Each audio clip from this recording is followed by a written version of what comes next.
Bonjour à tous, ici Judith. Alors aujourd'hui j'ai un peu envie de me laisser porter, voir un peu ce qui va venir. J'ai envie de vous parler du processus Nirara. J'ai échangé ce matin avec une personne qui est très intéressée par le processus et qui s'est laissée vraiment traverser par de grandes peurs. Et ça a beaucoup résonné en moi avec les peurs que j'ai pu avoir quand j'ai fait mes processus. La grande peur pour moi, qui résonnait aussi pour cette personne, c'était la peur que ce soit trop difficile, que ce soit désagréable en fait, qu'il faille vraiment se forcer à ne pas craquer et que ça allait être trop difficile. Là-dessus, je lui ai répondu et j'ai vraiment envie aussi de répandre mon message, ma vision des choses, que c'est pas en faisant ce processus depuis un espace où on tient, depuis un espace de restriction, depuis un espace de contrôle, qu'on va avoir de très beaux résultats. Pour moi, ça va être vraiment de venir depuis un espace d'amour envers soi, et c'est vraiment un nouveau chemin que j'invite à emprunter, qui est un chemin d'amour total envers soi, de bienveillance totale envers soi, d'écoute totale de son corps, de ses besoins, de aussi qu'est-ce qui joue dans son monde émotionnel, dans son monde mental, et d'être vraiment à l'écoute et d'accueillir pleinement tout ce qui nous traverse. Et une fois qu'on a accueilli pleinement ce qui nous traverse, soit on a l'élan, on a la force de libérer ça par des techniques, des visualisations, des respirations, voilà ce qui nous vient, ce qui fonctionne pour nous. Et puis voilà, par exemple l'envie de manger solide passe, ou on sent que c'est pas possible. Et dans ce cas, on honore nos besoins, on honore le passage difficile dans lequel on est, et peut-être que ça va être des moments où on va remanger solide, alors que notre mental nous dirait non, on tire les 21 jours en liquide, il faut tenir. Et là, ce sera juste le moment de non, si c'est trop difficile, et que manger solide nous soulage, qu'on voit pas comment faire autrement, qu'on sent que c'est juste pour nous de le faire, et voilà, mangeons solide, faisons un écart entre guillemets. Et le chemin se fera quand même. Et ça, pour moi, ça c'est le bon chemin, parce qu'on se sera écouté, parce qu'on se sera accueilli, parce qu'on se sera respecté dans nos limites de l'ici et maintenant. Faire le processus par la force, par la volonté, en voulant tenir 21 jours liquides, au final, si on fait ça de cette manière-là, ça va faire une sorte de monodiète liquide. Je sais pas si on peut appeler ça une monodiète, mais une sorte de régime ou de restrictions alimentaires qu'on aura fait. Alors c'est sûr que ça fera du bien à l'organisme, ça permettra de te détoxifier, mais c'est pas le chemin que j'invite à prendre. Pour moi, c'est pas ça qui va nous ouvrir les cellules au divin, à la lumière, et qui va activer notre état pranique. Par contre, d'être dans un état constant d'amour, d'écoute de soi, de bienveillance totale. Le soleil s'est levé, je pense que c'est un peu au niveau de la lumière, c'est pas terrible. Je vais pas pouvoir mieux faire. Du coup, de faire vraiment ce chemin depuis un espace de bienveillance totale envers soi, même s'il y a des écarts avec l'alimentation solide, là vous allez pouvoir accéder à des nouvelles, à des nouveaux paradigmes, à des nouvelles ouvertures, à des nouveaux chemins de vie. Là, l'état pranique peut se révéler.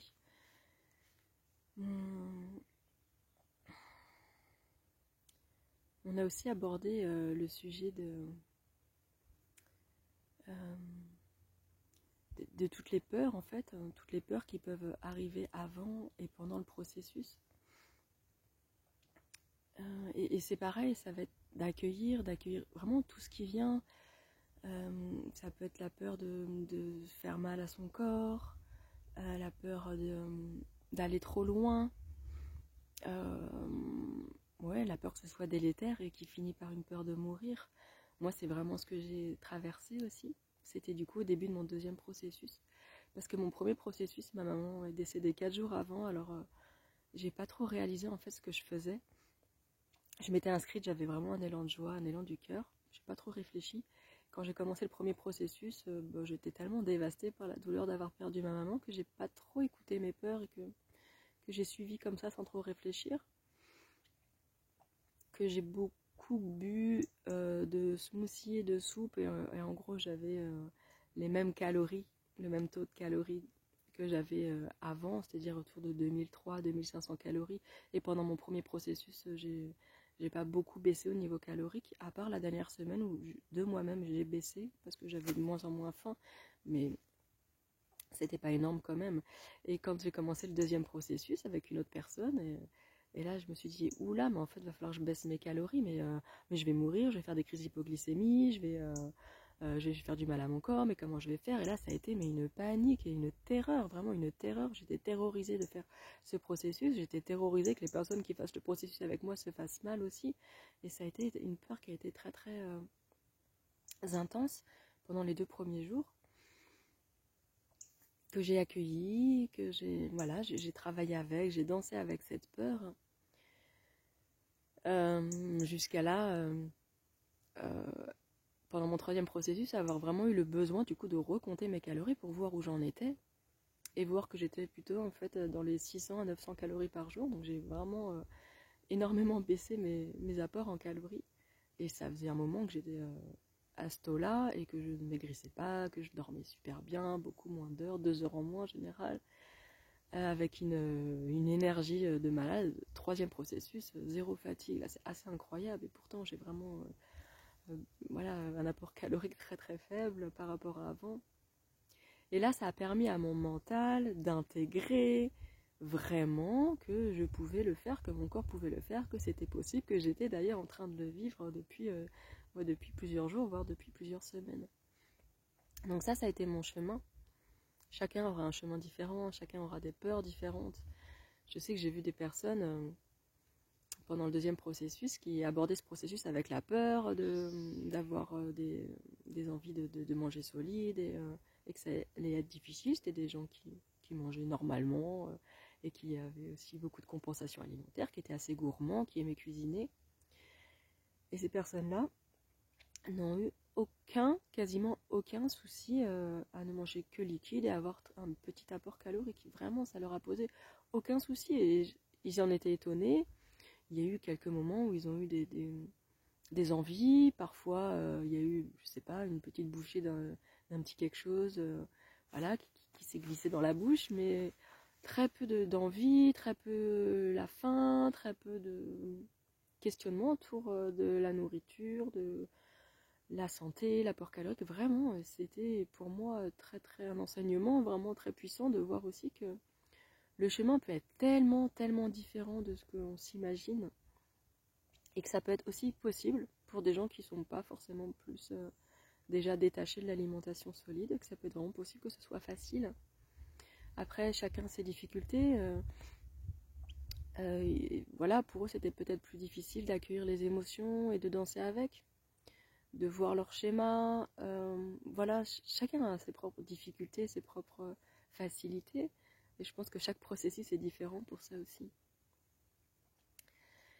Et je pense que ce que je dis pour le processus Nirahara peut s'appliquer dans pas mal de choses en fait de la vie.